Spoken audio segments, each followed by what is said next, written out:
Rage Against the Dying Light, by award-winning author January Surasky, is a brilliantly written novel about Boudica, Britain's legendary warrior queen. Boudica led a fierce and vengeful Celtic rebellion against the Roman Empire during the 1st century. While the Romans fought for greed, she fought for her country, her freedom, and to avenge her young daughters, violated by Roman soldiers, when they swarmed her palace to overtake the Iceni kingdom.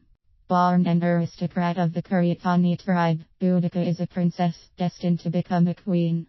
As a young girl, she prepares for her duty. She learns well the history, the culture, and the traditions of the Celtic tribes. She also enjoys her childhood playing tag and run, and hide the boar's tooth with her brother. She gathers violets for Beltane, the spring rites festival. It's her favorite festival.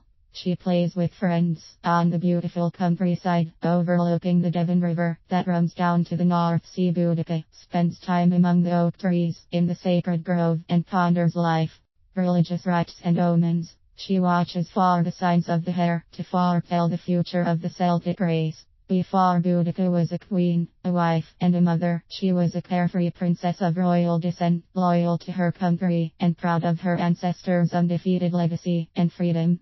Later on, her vengeful rebellion toward the Romans will serve to make her a monumental figure of British history. Boudica marries the powerful King Prasutagus of the Iceni tribe. They enjoy a bountiful royal life and are blessed with 2 daughters. Prasutagus has formed a loose alliance with Rome as a client king who answers to them, but rules his kingdom independent of the Roman tyranny imposed on other Celtic tribes. A century has passed since Julius Caesar conquered Gaul and attacked the Celtic mountain tribes of Germania. Boudica's flaming-haired ancestors, Caesar had vowed to conquer all the barbaric tribes of the British Isles. After Tiberius, the mad emperor, Caligula, reigned for a time then. Claudius comes into power.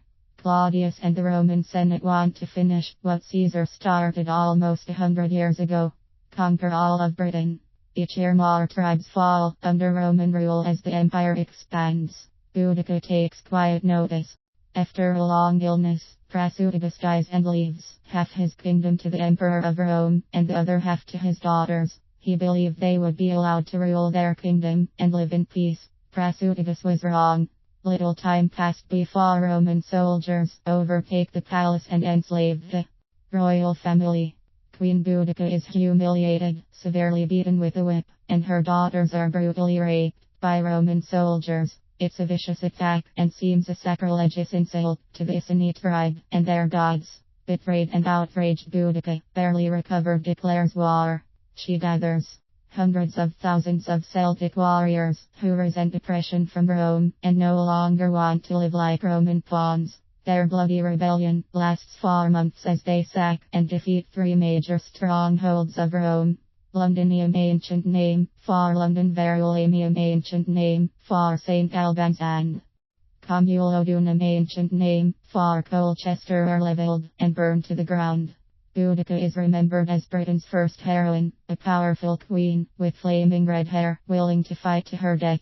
Rage Against the Dying Light is written from a Celtic view versus the traditional Roman accounts of Boudica, unsympathetic to her cause. In this historical fiction, Boudica's early years and motivations for her uprising come to vivid life, winning author January Surasky the Eric Hoffer Award for commercial fiction as acknowledged in the US Review of Books. This sensational story will speak to anyone who enjoys history and historical fiction.